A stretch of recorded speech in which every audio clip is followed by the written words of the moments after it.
بسم اللہ الرحمن الرحیم۔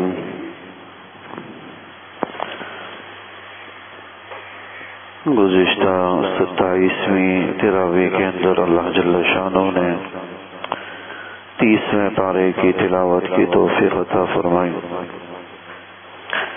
قرآن کریم کا یہ آخری سپارہ 30واں پارہ بہت ساری چھوٹی چھوٹی صورتوں پر مشتمل ہے، اور یہ ساری صورتیں مکی صورتیں ہیں۔ مکی صورتوں کے اندر بات پہلے بھی بارہا آ چکی ہے کہ اللہ جل شانہ مکی صورتوں کے اندر بنیادی طور پر 3 مضامین یا 3 قسم کے موضوعات کو بیان فرماتے ہیں۔ سب سے پہلا موضوع مکی صورتوں کا عقیدہ آخرت ہوتا ہے، بیعت بعد الموت، مرنے کے بعد اٹھائے جانے کا ذکر ہوتا ہے۔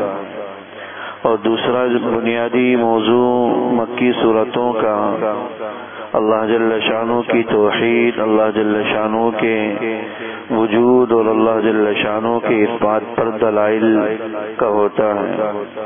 اور تیسرا بڑا موضوع مکی صورتوں کا نبوت اور رسالت کے اثبات کا ہوتا ہے۔ تو تقریباً جتنی بھی سورہ اس پارے کے اندر آئیں گی، آپ دیکھیں گے کہ ان کے اندر اللہ جل شانہ نے انہی موضوعات کو زیر بحث لایا ہے۔ سب سے پہلی صورت ہے سورۃ النبا۔ نبا عربی زبان میں خبر کو کہا جاتا ہے، کسی بھی اطلاع، کسی بھی واقعے کی خبر کو نبأ کہا جاتا ہے۔ اس میں آخرت کی ایک عظیم واقعے کی خبر اور اطلاع دی گئی، اس لیے سورت کو سورۃ النبا کہتے ہیں۔ عما یتساءلون، بہت سے لوگ جو آخرت کے انکاری، آخرت کے منکر تھے، وہ آپس میں پوچھا کرتے تھے کہ یہ ایک عظیم واقعے کی خبر یہ کیا ہے؟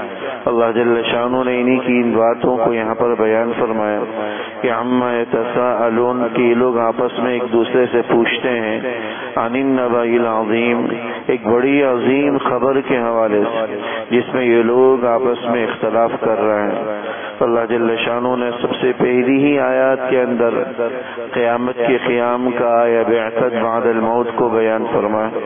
اس سورہ مبارکہ کے اندر دیگر چیزیں اللہ جل شانہ نے اپنے نعمتوں اور قدرت کی دلائل کو بیان کرنے کے بعد ایمان والوں اور کافروں کو ملنے والی جو نعمتیں اور سزائیں ہیں ان کو بیان فرمایا ہے۔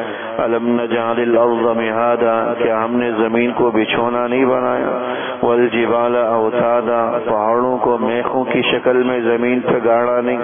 وخلقناکم ازواجا، اور ہم نے تمہیں جوڑے جوڑے بنائے۔ وجعلنا نومکم سباتا، نیند کو تمہارے لیے راحت کی چیز بنائے۔ وجعلنا اللیل لباسا، رات کو تمہارے لیے چھپنے کی جگہ چیز بنائی۔ دن کو وجعلنا النہار معاشا، دن کو ہم نے روزگار کے حصول کا ذریعہ بنایا۔ وبنینا فوقکم سبعا شدادا، 7 آسمان بنائے۔ سراجا وہاجا، چمکتا دمکتا سورج بنایا۔ وانزلنا من المعصرات، بادلوں کو اللہ جل شانہ نے مختلف علاقوں میں بارشوں کے نزول کا ذریعہ بنایا۔ پھر ان بادلوں کے ذریعے حبات، باغات، نباتات اور طرح طرح کے باغات کی کثرت ہوئی، طرح طرح کے میوجات کی کثرت ہوئی، کھیتیاں، غلہ، اناج ہوگے۔ ان یوم الفصل کان میقات، یہ سب نعمتیں اللہ نے بیان کرنے کے بعد قیامت کو بیان فرمایا۔ یقیناً فیصلے کا جو دن ہے اس کا ایک وقت ہے، اور اس دن میں کچھ ایمان والے ہوں گے جن کو جو ہے اللہ مختلف نعمتوں سے نوازے گا۔ ان للمتقین مفازا، متقی لوگ بڑے کامیاب ہوں گے۔ حدائق و اعنابا، باغات انگوروں کے، وکواعب اترابا، ہم عمر جنتی حوریں، کأسا دہاقا، لبالب بھرے ہوئے جام، لا يسمعون فیہا لغوا ولا کذابا، یہ ساری اللہ نے جنت کی نعمتوں کو کو بیان فرمایا یہ ان کے لیے تیار ہیں جو دنیا میں تقوی طہارت کے تحت زندگی گزارتے ہیں۔ سورہ نازعات ہے جو 46 آیتوں پر نزع کھینچنے کے معنی میں آتے ہیں۔ تو نازعات سے وہ فرشتے اللہ جل شانہ نے ان فرشتوں کا ذکر کیا ہے جو انسان کی روح کھینچنے والے ہیں۔ ان فرشتوں کی اللہ جل شانہ نے قسم کھائی اور قسم کھانے کے بعد قیامت کے قیام کو بیان فرمایا۔ والنازعات غرقا، قسم ہے ان فرشتوں کی جو سختی کے ساتھ انسان کی روح کھینچتے ہیں۔ ایمان والے کی جب فرشتے روح کھینچتے ہیں تو ایمان والے کو احادیث سے پتہ چلتا ہے کہ یوں محسوس ہوتا ہے جیسے کہ جسم میں کسی نے ہلکی سی سوئی چبوتی ہو۔ انجیکشن اور سوئی چبونے میں جو ہلکا سا درد یا ہلکا سا اثر ہوتا ہے، بالکل ایسے ہی روح نکالتے وقت ایمان والے کو تکلیف ہوتی۔ اور جب کسی کافر بدبخت سے روح فرشتے نکالتے ہیں تو احادیث میں اس کا منظر کھینچا گیا ہے کہ ایسا کھینچا جاتا ہے جیسا کہ کسی کے جسم میں کوئی ایسی کھال پیوست کر دی گئی ہو جو کانٹوں سے بھری ہوئی ہو، پھر اس کانٹوں والی کھال کو جو جسم میں گھسی ہوئی تھی کھینچیں تو کس طرح انسان کے گوشت کو چیر پھاڑ کر وہ باہر نکلتی ہے اور کس قدر وہ تکلیف دہ ہو کیفیت ہوتی۔ بالکل ایسے ہی کافروں کی روح فرشتے کھینچتے ہیں۔ والنازعات غرقا، قسم ہے ان فرشتوں کی جو سختی سے روح کھینچتے ہیں۔ والناشطات نشطا، پھر ان فرشتوں کی جو گرا کھولنے والے۔ والسابحات سبحا، پھر لوگوں کی روحوں کو تیرتے ہوئے آسمانوں کی طرف لے جانے والے فرشتے۔ فالسابقات سبقا، آگے بڑھنے والے۔ والمدبرات امرا، پیچھے ہٹنے والے۔ یہ سب قسمیں کھائیں یوم ترجف الراجفہ۔ پھر اللہ جل شانہ نے قیامت کا بیان فرمایا، قیامت کا حال بیان فرمایا کہ قلوب یومئذ واجفہ، بہت سے دل اس دن مردہ ہوں گے۔ ابصارها خاشعہ، آنکھیں شرم کی وجہ سے نیچے جھکی ہوئی ہوں گی۔ یقولون ائنا لمردودون فی الحافرہ، حسرت سے کہیں گے کہ کاش دنیا میں ہمیں ایک موقع اور مل جاتا تو ہم نیکی اور پرہیزگاری کے تحت زندگی گزارتے۔ ہمیں کیا پتا کہ آج ہے آخرت میں کیا ہونا تھا۔ انسان کی اس دن کی حسرتوں کو اللہ نے بیان فرمایا، لیکن کل قیامت کی حسرتیں انسان کے کوئی کام نہیں آئیں۔ سورہ عبس ہے، سورہ عبس کا معنی آتا ہے منہ بنانے کی۔ عبس و تولا کا ترجمہ آتا ہے کہ آپ نے منہ بنایا اور اپنے منہ کو پھیر لیا۔ اس سورہ مبارکہ کی جو ابتدائی آیات ہیں وہ ایک خاص واقعے کے پس منظر میں نازل ہوئی۔ واقعہ یہ ہوا کہ ایک دفعہ حضور علیہ الصلوۃ والسلام مکہ مکرمہ میں ہجرت سے پہلے کی بات ہے، بڑے بڑے مشرکین کے جو سردار تھے ان کو دین کی دعوت دے رہے تھے، جن میں ابو جہل اور اس امیہ ابن خلف اس قسم کے بڑے بڑے سردار موجود تھے۔ اور اسی دوران ایک نابینا صحابی حضرت عبداللہ ابن ام مکتوم رضی اللہ تعالیٰ عنہ تشریف لائے۔ چونکہ وہ نابینا تھے، ان کو پتہ ہی نہیں کہ حضور علیہ الصلوۃ والسلام کس عمل میں مشغول ہیں، اور وہ آ کر حضور سے کچھ بات پوچھنے لگے، کوئی مسئلہ پوچھنے لگے۔ حضور علیہ الصلوۃ والسلام چونکہ مکے کے سرداروں سے مخاطب تھے اور دل میں نیت یہ تھی کہ اگر یہ لوگ اسلام لے آئے تو شاید ان کی پیروی کرتے ہوئے پورے مکے کے لوگ مسلمان ہو جائیں، کیونکہ اکثر لوگ اپنے سرداروں اور اپنے وڈیروں کے دین کے تابع ہوتے ہیں۔ آج بھی دیہاتوں کے اندر یہی صورتحال ہے، جو زمیندار وڈیرے قسم کے چودھری ٹائپ کے لوگ ہوتے ہیں، گاؤں کے جتنے بھی لوگ ہوتے ہیں وہ سب انہی کے نقش قدم پر چل رہے ہوتے ہیں، انہی کے دین پر ہوتے ہیں، انہی کے طور و طریق پر ہوتے ہیں۔ جس طرف وہ جائیں تو اسی طرف یہ لوگ بھی چلے جاتے ہیں۔ حضور علیہ الصلوۃ والسلام اس نیت سے ان کے ساتھ مشغول تھے کہ اگر یہ لوگ مسلمان ہو گئے تو پھر ہو سکتا ہے ان کا دیکھا دیکھی پورے مکے کے لوگ مسلمان ہو۔ اب اس دوران حضرت عبداللہ ابن ام مکتوم کا اس طرح آنا، پھر ٹوکنا، مخل ہونا آپ کو ذرا ناگوار گزرا، چہرے پر ناگواری کے آثار آئے، لیکن اللہ جل شانہ کو آپ کا یہ عمل پسند نہیں آیا۔ ان آیات میں تنبیہ کی گئی کہ ایک نابینا آپ کے پاس آتا ہے، وما یدریک لعلہ یزکا، اور آپ کو کیا پتا کہ یہ اپنا تزکیہ اپنے آپ کو پاک کرنا چاہتا ہوں، اور جن لوگوں سے آپ مخاطب ہیں ان کے تو ایمان کا کچھ اتا پتہ ہی نہیں کہ تو ایمان لائیں گے بھی نہیں لائیں گے، ان کو کوئی نصیحت کارگر ہوگی بھی نہیں ہوگی۔ اس سے علماء نے یہ بات بتلائی کہ ایمان والوں کی نصیحت کا زیادہ حقدار ہوتا ہے۔ ایک ایمان والے کو دین پر لے کر آنا ایک کافر کو مسلمان بنانے سے کہیں زیادہ اجر و ثواب رکھتا ہے۔ تو یہ کافر کے ایمان کا کچھ اتا پتہ، لیکن ایک ایمان والے کو آپ دین کی دعوت دیں، دین کا پیغام پہنچائیں تو وہاں نفع کے امکانات زیادہ ہوتے ہیں بنسبت ایک کافر کو دعوت دینے کے مقابلے۔ تو اس لیے حضور علیہ الصلوۃ والسلام کو ان آیات میں تنبیہ کی گئی۔ تو یہ ابتدائی آیات اسی واقعے کو بیان کر رہی ہیں، اور اس سورہ مبارکہ کے اندر بھی بقیہ آخرت کا منظرنامہ اور آخرت کا حال بیان کرتے ہوئے وہاں کی اللہ جل شانہ نے منظر کشی کی ہے کہ فَإِذَا جَاءَتِ الصَّاخَّةُ، کہ جب قیامت کا قیام ہوگا، یوم یفر المرء من اخیہ، آدمی اپنے بھائی سے بھاگے گا، وَأُمِّهِ وَأَبِيهِ، اپنے ماں باپ سے بھاگے گا، وَصَاحِبَتِهِ وَبَنِيهِ، بیوی بچوں اولاد سے بھاگے گا، لِكُلِّ امْرِئٍ مِّنْهُمْ يَوْمَئِذٍ شَأْنٌ يُغْنِيهِ، ہر ایک نفسا نفسی کی کیفیت میں ہوگا۔ جو دنیا میں رشتوں اور محبتوں کے گن گایا کرتے تھے کہ ہمیں تو اپنی اولاد سے بڑی محبت، ہمیں اپنے بیوی بچوں سے بڑا قلبی تعلق ہے، ہم تو والدین کے بڑے مطیع اور فرمانبردار ہیں، والدین کا حق ادا کرنے والے۔ کل قیامت میں ہر ایک اپنا نفسا نفسی کی کیفیت میں ہوگا، کوئی کسی کو پوچھے گا نہیں۔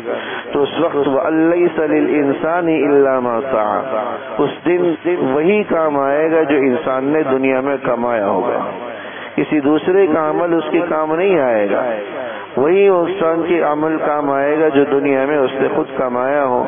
اس لیے اللہ جل شانہ عقل مندی کا تقاضا یہ ہے کہ ہم اپنی دنیا کے اندر اپنی آخرت کی تیاری کی فکر کریں، نہ صرف یہ کہ ہم اپنی اولاد یا ان کی وجہ سے اپنی آخرت کو برباد کریں، اس سے بڑھ کر حماقت اور کچھ بھی نہیں ہو سکتی۔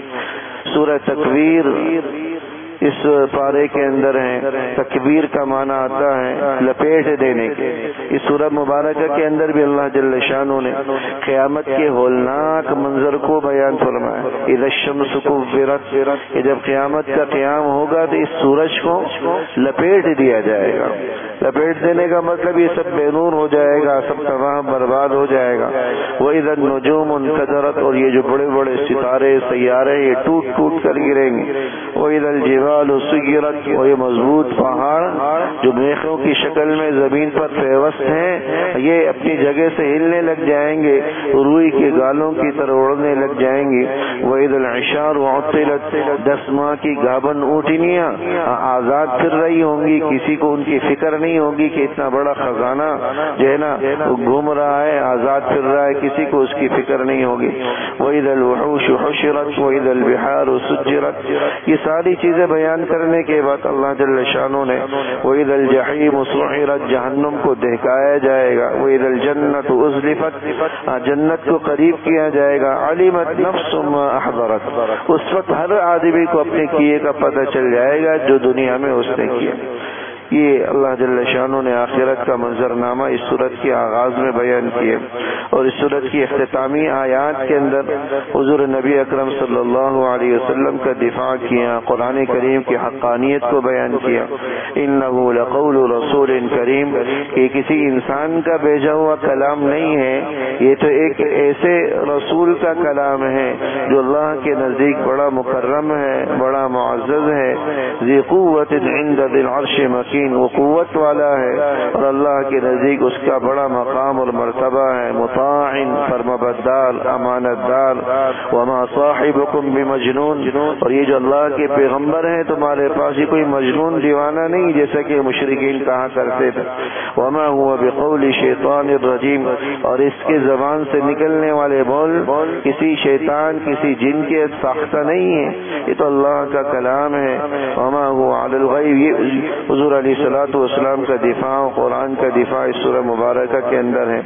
سورہ انفطار کے اندر بھی اللہ جل شانہ نے آخرت کے دن کی ہولناکی کو بیان کیا، اذا السماء انفطرت، کہ جب یہ آسمان پھٹ جائے گا، واذا الکواکب انتثرت، اور ستارے ٹوٹ ٹوٹ کر گر جائیں گے، واذا البحار فجرت، اور یہ بڑے بڑے سمندر آگ سے ابلنے لگیں گے، واذا القبور بعثرت، اور اس وقت مردوں کو قبروں سے اٹھایا جائے گا، علمت نفس ما قدمت واخرت، اس وقت ہر آدمی جان لے گا کہ جو اس نے اپنی آخرت کے لیے آگے بھیجا، جو دنیا میں چھوڑا، جو دنیا میں چھوڑا وہ انسان کا ہے ہی نہیں، نہ انسان کے کام آنے والا، جو اس نے آگے بھیجا ہے وہ انسان کا مستقبل ہے، وہ انسان کے کام آئے گا۔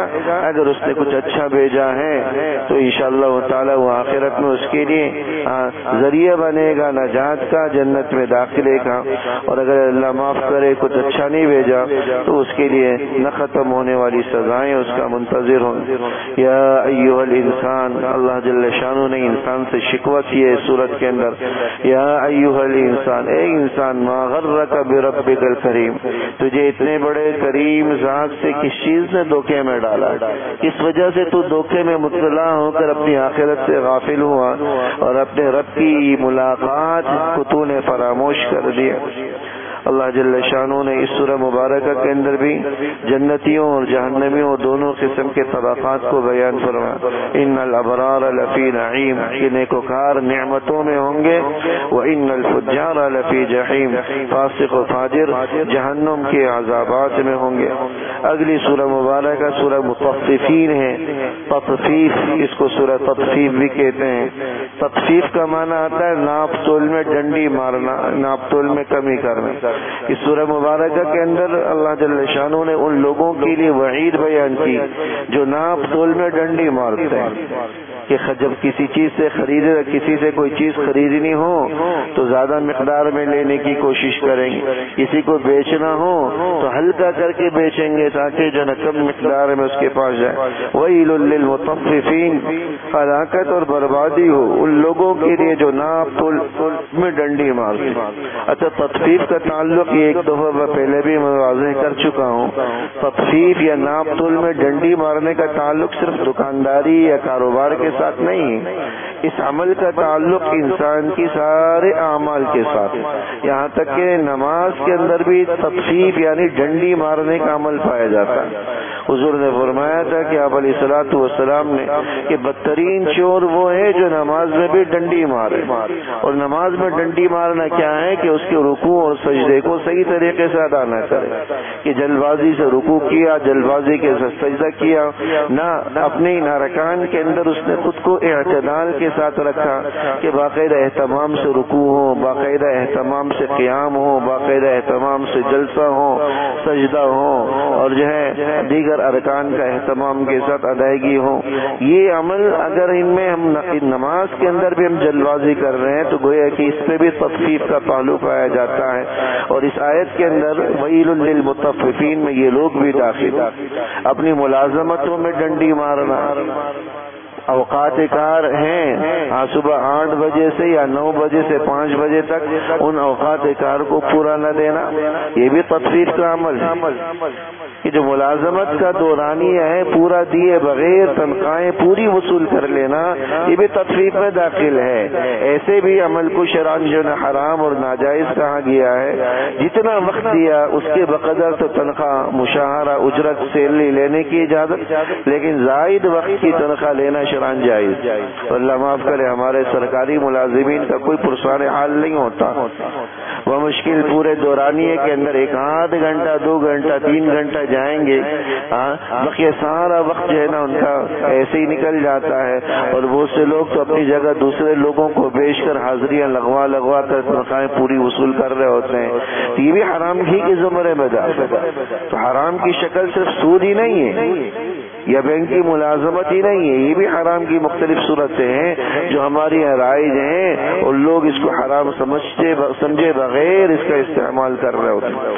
اللہ جل شانہ نے اس سورہ مبارکہ کے اندر دوسرا جو مضمون وہی بیان فرمایا ہے کہ آخرت کے دونوں طبقات کو بیان کیا گیا۔ ان الفجار لفی سجین، جو فاسق فاجر ہوں گے ان کی روحیں سجین میں ہوں گی، یہ جہنم کا ایک طبقہ ہے، اور جو نیکوکار ہوں گے ان الابرار لفی نعیم، یہ جنت کی نعمتوں میں ہوں گے، اور علی الارائک ینظرون، مسحریوں میں بیٹھے ایک دوسرے کو دیکھ رہے ہوں گے۔ تعرف فی وجوہہم نظرۃ النعیم، نعمتوں کے آثار ان کے چہروں سے نمایاں ہوں گے۔ سورہ انشقاق ہے، سورہ انشقاق کا آغاز بھی اسی بات کو اور آخرت کے منظرنامے کو بیان کرتا ہے۔ اذا السماء انشقت، کہ جب آسمان پھٹ جائے گا، وَأَذِنَتْ لِرَبِّهَا وَحُقَّتْ، اور اللہ رب العزت کے حکم سے یہ چیز جو ایک حقیقت پر مبنی دن ہے، آخرت کا دن، یہ واقع ہو جائے گا۔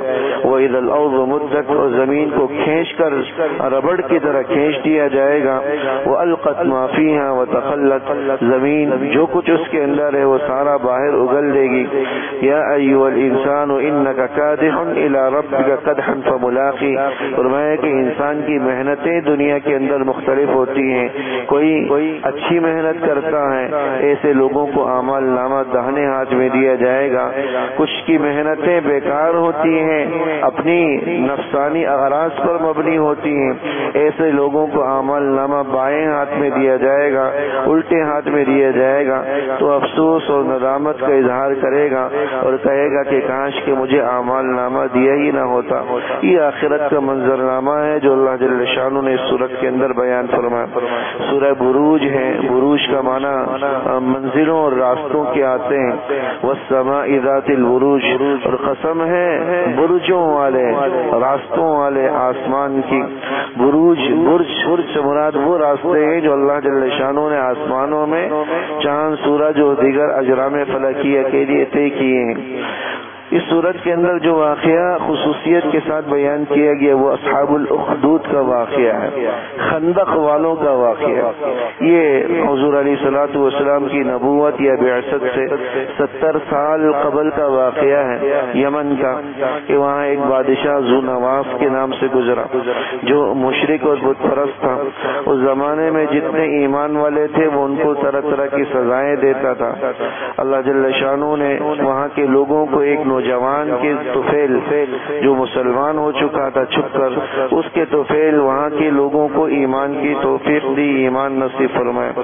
تو اس نے سب کو آگ سے خندقیں کھودی اور ان خندقوں کو آگ سے بھر کر سارے لوگوں کو اس میں جلا دیا، اور یہ کہہ کر کہ یا تو تم ایمان سے پھر جاؤ ورنہ پھر آگ میں جلنے کے لیے تیار ہو جاؤ۔ روایات کے اندر آتا ہے کہ 70,000 کے قریب لوگوں کو اس نے دیکھتے ہوئے انگاروں کی نظر کر دیا، لیکن ایک بھی ایسا نہیں تھا کہ جس نے ایمان کو چھوڑا ہو، ایمان کو ترک کیا ہو۔ اللہ جل شانہ نے اس عمل کے ذریعے ہمیں سمجھا دیا کہ دنیا کی جو تکلیفیں ہیں وہ سب عارضی ہیں، آخرت کی جو تکلیف ہوگی وہ نہ ختم ہونے والی۔ اس لیے اپنے ایمان کو کوئی آج ہے نا بکاؤ مال نہ بناؤ کہ بھائی دنیا کی چند روزہ آسائشوں کی خاطر اپنے ایمان کو، اپنے عقائد اور نظریات کو ہی انسان بیش باش ڈالے۔ اگلی جو سورہ مبارکہ ہے سورہ طارق ہے۔ سورہ طارق کا بھی حاصل تقریباً یہی ہے کہ اللہ جل شانہ نے اس سورہ مبارکہ کے اندر انسان کی تخلیق کو بیان فرمایا۔ فَلْيَنظُرِ الْإِنسَانُ مِمَّا خُلِقَ، انسان دیکھے کہ وہ کس چیز سے پیدا کیا گیا ہے۔ ایک گندے قطرے سے انسان کی تخلیق ہوئی، پھر کیا وجہ ہے کہ انسان اتراتا پھرتا ہے اور اپنی رب کی نافرمانی کرتا ہے۔ یعنی انسان کی تخلیق اگر دیکھی جائے تو اس کا تقاضا تو یہ کہ ہر حال میں وہ اللہ جل شانہ کے سامنے سرب سجود رہے، اللہ کا شکریہ ادا کرتا رہے، لیکن وہی انسان جس کو اللہ نے اتنے گندے چیزیں سے خوبصورت شکل دی، وہی انسان اپنے رب کا نافرمانہ ہو جاتا ہے۔ سورہ اعلیٰ ہے، سورہ مبارکہ کے اندر ابتدائی آیات کے اندر اللہ جل شانہ کی حمد ہے، سبح اسم ربک الاعلی، اپنے بزرگ و بالا رب کی تم تسبیح بیان کرو، الذی خلق فسوى، جس نے ہر چیز کو پیدا کیا اور ٹھیک ٹھیک پیدا کیا۔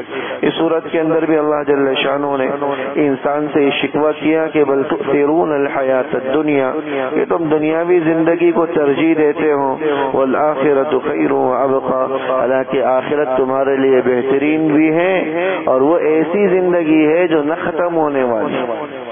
کہ انسان کی حماقت ہوتی ہے کہ وہ ایک عارضی زندگی کو ایک نہ ختم ہونے والی زندگی پر ترجیح دے رہا ہے، ایک فنا ہونے والی دنیا کی حیات کو آخرت کی پائیدار اور جو ہے نا اور لازوال نعمتوں پر ترجیح دے رہا ہے۔ اللہ جل شانہ نے اس کو اس شکوے کے طور پر اس سورہ مبارکہ کے اندر بیان فرمایا۔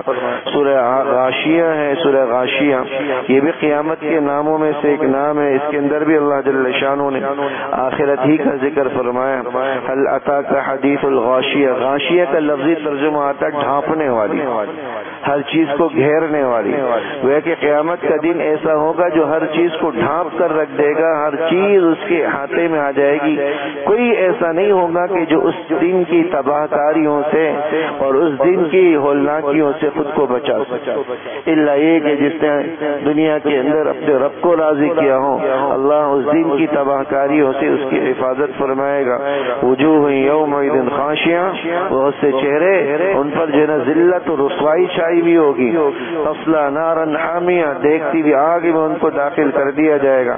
ہاں کچھ چہرے کیسے ہوں گے؟ وجوہ یومئذ ناعمہ، بڑے تر و تازہ ہوں گے، لسعیہا راضیہ، کیونکہ اس نے دنیا میں وہ محنت کی ہوگی جس محنت کے ذریعے اس نے اپنے رب کو راضی کیا ہوگا۔ فی جنت عالیہ، بڑی بڑی باغات اور جنتوں میں، لا تسمع فیہا لاغیہ، لاغیہ اس میں کوئی ایسی بات نہیں سنے گا جو اس کو ناپسند ہو۔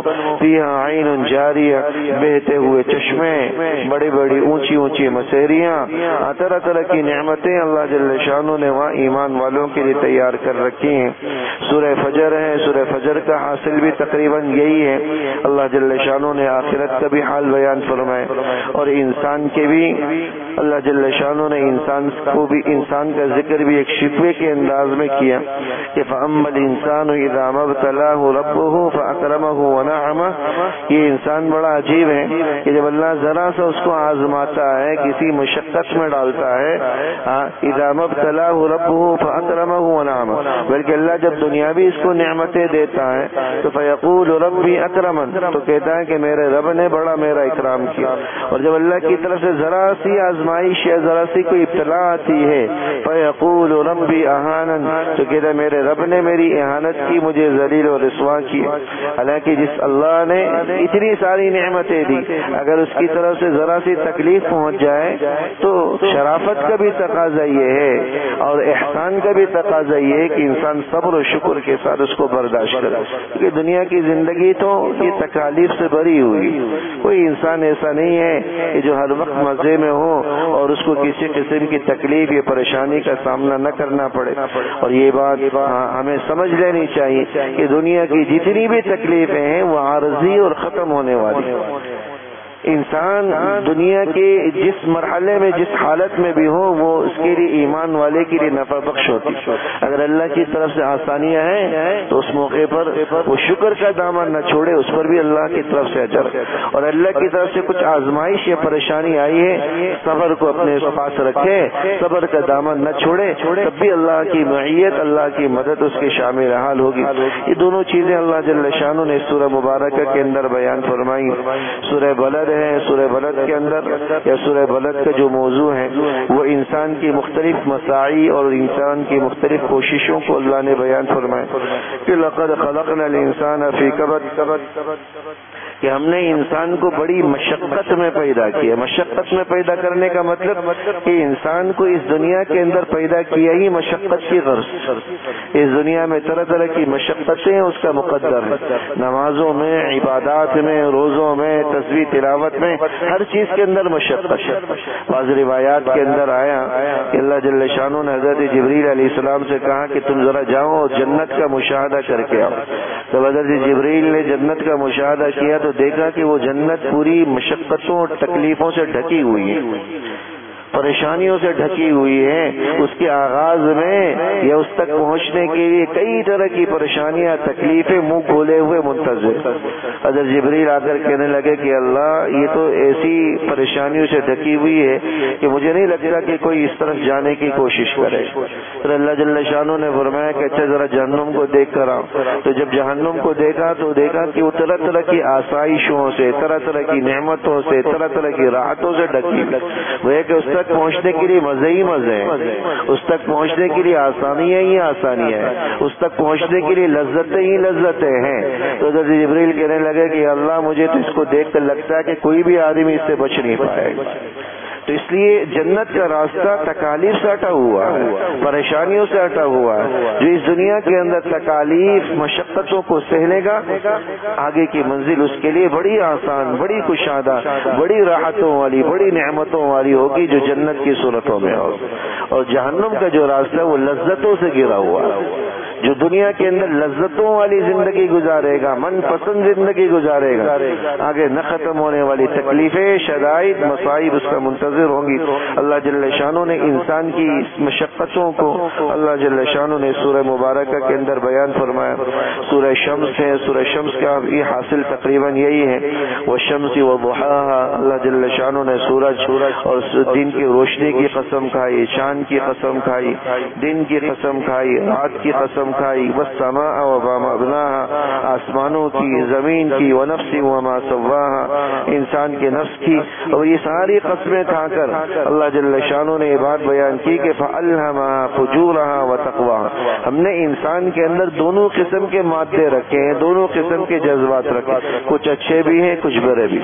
اور جو اچھے جذبات کو ابھار کر اپنے برے جذبات کو دباتا ہے تو اس کے لیے قد افلح من زکا، اللہ نے بڑی کامیابی رکھی۔ لیکن جو اپنے برے جذبات کو ابھارتا ہے اور اچھے جذبات کو دبا دیتا ہے وہ قد خاب من دساہا، اس کے لیے اللہ نے بڑی ناکامیاں رکھی ہیں، بڑا خسارہ ہی خسارہ رکھا۔ سورہ لیل ہے، سورہ لیل کے اندر بھی اللہ جل شانہ نے انسانوں کے دونوں قسم کے طبقات کو بیان فرمایا۔ واللیل اذا یغشا، قسم ہے رات کی، والنہار اذا تجلی، دن کی، وما خلق الذکر والانثى، اس ذات کی جس نے نر اور مادہ کو پیدا کیا۔ ان سعیکم لشتی، یقیناً تمہاری محنتیں مختلف نوعیت کی ہیں۔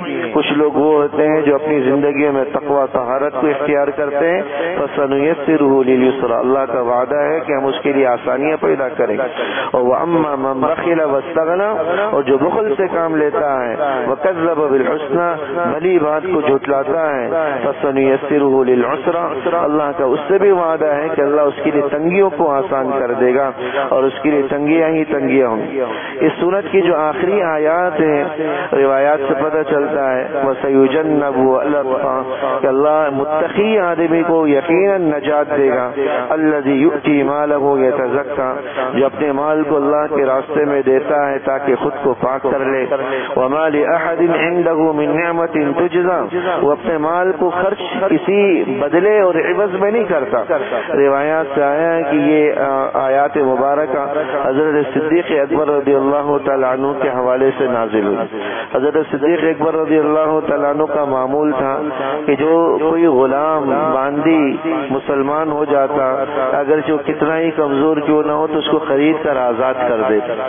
تو ایک دفعہ ان کے والد نے کہا کہ بیٹا تم غلاموں کو خرید کر آزاد کر ہی دیتے ہو، لیکن یہ کر لیا کرو کچھ تھوڑے سے تگڑے غلام خرید کر آزاد کر لو جو تمہارے کام آئے۔ تو اس پر حضرت صدیق اکبر رضی اللہ تعالیٰ عنہ نے جواب دیا تھا کہ میرے والد، میرا مقصد غلام کو آزاد کرنے سے کوئی دنیاوی نفع حاصل کرنا نہیں یا ان کو اپنا سہارا بنانا نہیں، میں تو اللہ کی رضا اور خوشنودی کا طلبگار ہوں، الا ابتغاء وجہ ربی الاعلی۔ اس لیے صدیق اکبر رضی اللہ تعالیٰ عنہ کو یہاں پر اتقا فرمایا۔ اتقا کا معنی تھا سب سے زیادہ متقی، سب سے زیادہ تقوی والا، جو اپنے مال کو کسی عوض میں، کسی بدلے میں نہیں خرچ کرتا۔ اس لیے لیے خرچ کرتا ہے کہ اپنے رب کی خوشنودی حاصل ہو، وَلَسَوْفَ يَرْضَىٰ، عن قریب اس کا رب اس سے راضی ہو جائے گا۔ سورہ ضحیٰ ہے، اس کے اندر اللہ جل شانہ نے حضور نبی اکرم صلی اللہ علیہ وسلم پر جو اللہ کی طرف سے احسانات ہوئے ان کو بیان فرمایا ہے کہ الم یجدک یتیما فآویٰ، کہ ہم نے آپ کو یتیم پایا پھر آپ کو ٹھکانہ دیا، ووجدک ضالا فہدیٰ، ہم نے آپ کو لا علم پایا تو ہم نے آپ کو علم سے نوازا، ووجدک عائلا فأغنیٰ، ہم نے آپ کو تنگ دست پایا ہم نے آپ کو مستغنی کر دیا۔ تین نعمتیں دی اور تین احکام دیے۔ فأما الیتیم فلا تقہر، بس آپ کسی یتیم کو جھڑکیے نہیں، کسی سائل کو بھی خالی ہاتھ مت لوٹائیے، اللہ کی نعمتوں کو بیان کیجیے۔ سورہ انشراح کے اندر بھی حضور نبی اکرم صلی اللہ علیہ وسلم کا تذکرہ ہے اور آپ پر اللہ کی طرف سے جو احسانات انعامات ہیں اس کو بیان فرمایا کہ الم نشرح لک صدرک، ہم نے آپ کے سینے کو کھول دیا، ووضعنا عنک وزرک، بوجھ کم کر دیا، الذی انقض ظہرک، اور سب سے بڑا اعزاز دیا کہ ورفعنا لک ذکرک، کہ ہم نے آپ کے ذکر کو بلند کر دیا کہ جہاں جہاں اللہ کا نام ہوتا ہے وہاں وہاں حضور علیہ الصلوۃ والسلام کا نام بھی پڑھا جاتا ہے، اس کا بھی ذکر ہوتا ہے۔ فإن مع العسر یسرا، ہر تنگی کے ساتھ اللہ نے آسانیاں رکھی۔ دو احکام حضور علیہ السلام کو دیے گئے کہ فإذا فرغت فانصب، کہ جب آپ عبادات سے فارغ ہو جائیں تو تنہائی کی اور خلوت کی عبادات میں خود کو تھکائیے، وإلی ربک فارغب، اور اپنے رب کے لیے اپنے وقت کو فارغ کیجیے۔ سورہ 3 ہے، سورہ 3 کے اندر اللہ جل شانہ نے انسان کی تخلیق کو بیان کیا۔ والتین، اور قسم ہے انجیر کی، زیتون کی، طور سینین کی، وہذا البلد الامین، اور اس شہر امین کی، لقد خلقنا الانسان فی احسن تقویم، ہم نے انسان کو ایک خوبصورت سانچے میں بنایا ہے، لیکن ثم رددناہ اسفل سافلین، یہ دوبارہ پھر اپنی اصل حالت کی طرف لوٹ کر جائے گا، پستی کی طرف جائے گا۔ ہاں وہ لوگ جو ایمان لائے نیک اعمال کیے اللہ نے ان کے لیے نہ ختم ہونے والا اجر رکھا ہے۔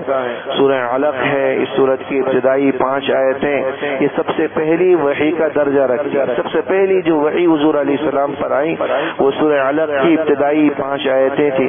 اقرأ باسم ربک الذی خلق، اپنے رب کے نام سے آپ پڑھیے جس نے ہر چیز کو پیدا کیا۔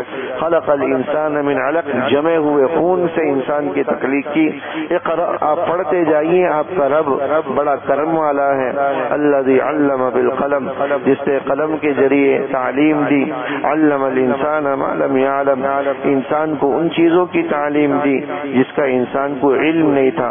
اللہ جل شانہ نے قلم کا، علم کا ذکر کیا، یہ دونوں اللہ کی خاص صفات میں سے ہیں۔ علم اللہ کی صفت ہے جو اللہ اپنے نیک اور مقبول بندوں کو عطا کرتا ہے۔ سورہ قدر ہے اگلی سورہ، اس کے اندر شب قدر کا ذکر، شب قدر میں قرآن کریم کے نزول کا ذکر، اور یہ جو ہے راتیں طاق راتیں جو ہمارے سامنے ہیں یہ وہی راتیں ہیں جس کو اللہ جل شانہ نے اس سورت کے اندر بیان فرمایا۔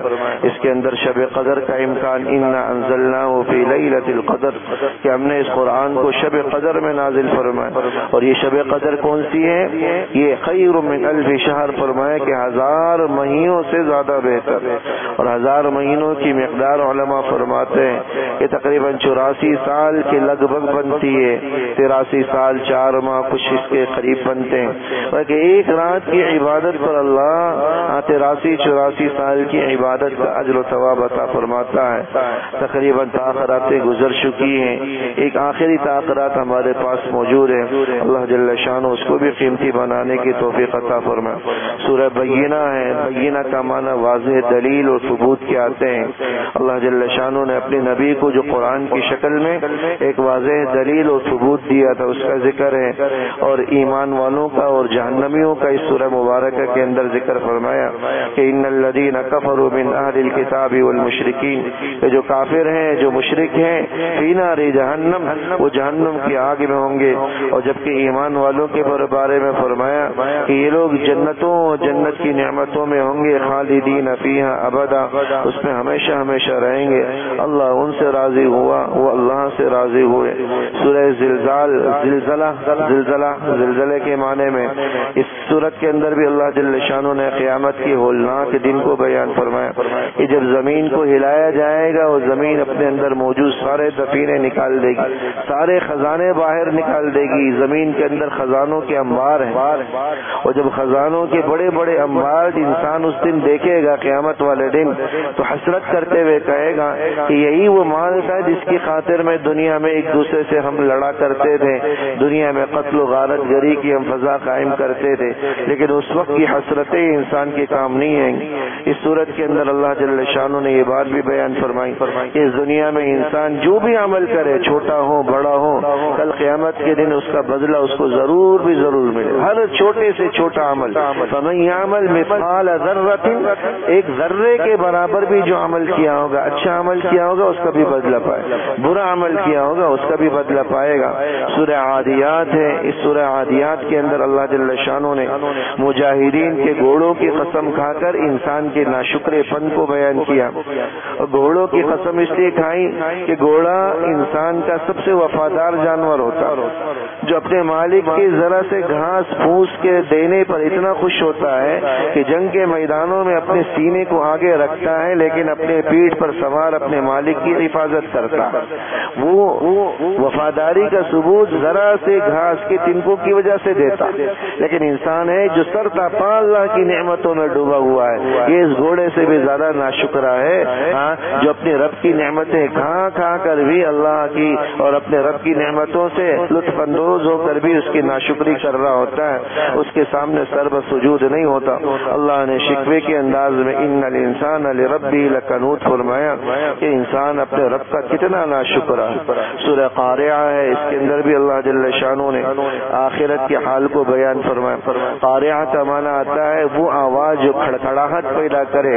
اس سے مراد قیامت کی ہولناک دن کا منظر ہے کہ جب زلزلوں سے یہ سارے چاند سورج ستارے آپس میں ٹکرا جائیں گے اور سخت قسم کی گڑگڑاہٹ کی آواز پیدا ہوگی, جس سے انسان کل فراش المبثوث پتنگوں کی طرح ادھر ادھر اڑنے لگیں گے.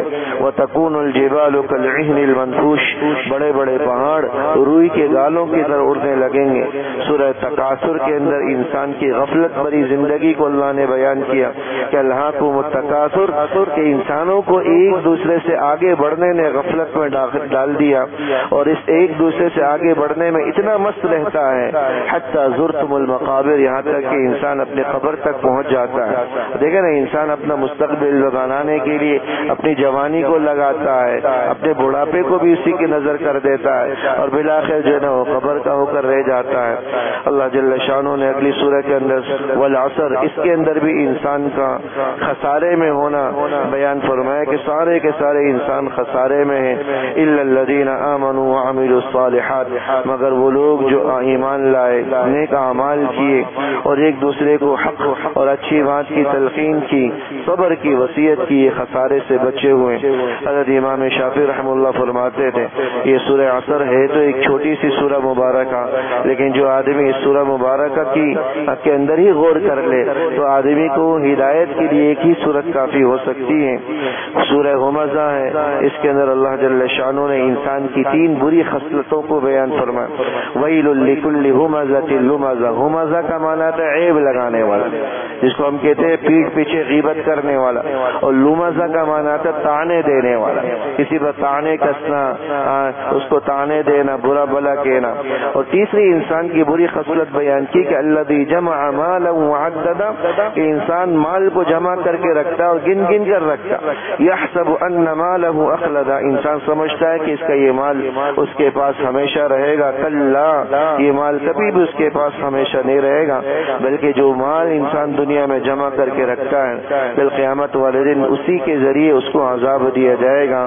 سورہ فیل کے اندر واقع فیل کو بیان کیا گیا ہے کہ حضور علیہ الصلوۃ والسلام کی ولادت با سعادت سے 50 دن پہلے کا واقعہ ہے کہ ابراہ نام کی ایک عیسائی جو ہے بادشاہ نے 60,000 کے لشکر کو لے کر نکلا تھا, جس کے اندر ہاتھیوں کی بڑی تعداد تھی.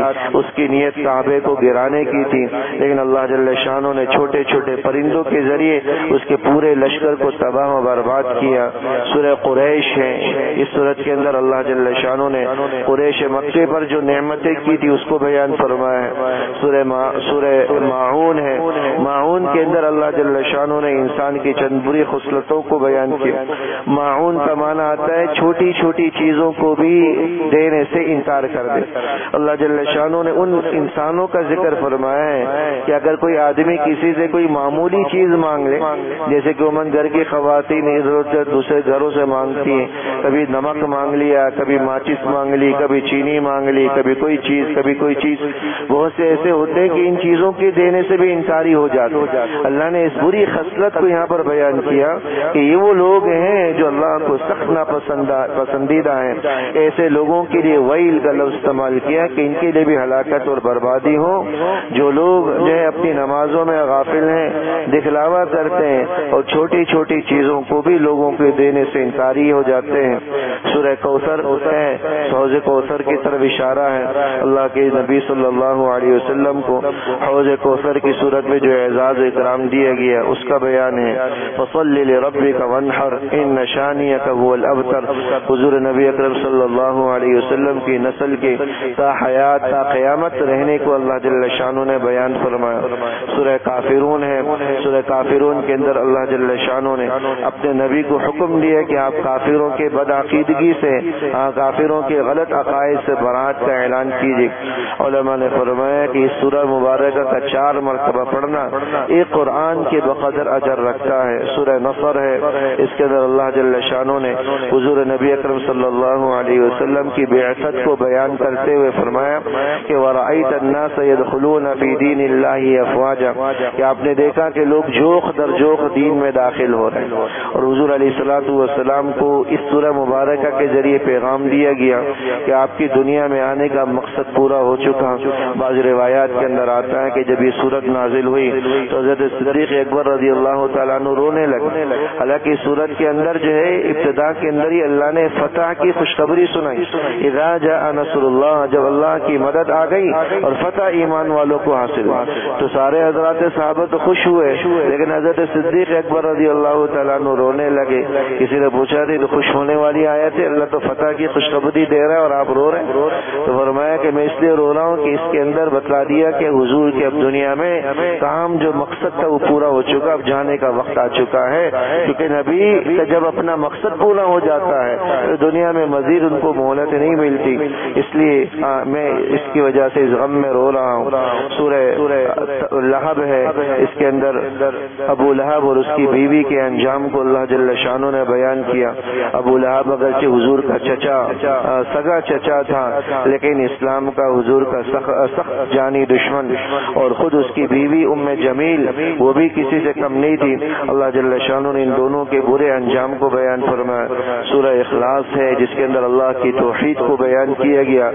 3 دفعہ اس سورہ مبارکہ کا پڑھنا یہ پورے قرآن کریم کے بقدر اجر رکھتا ہے۔ سورہ فلق ہے، سورہ ناس ہے، ان دونوں سورتوں کے اندر اللہ جل شانہ نے انسان اور جنات کی شر سے پناہ مانگنے کی تلقین کی۔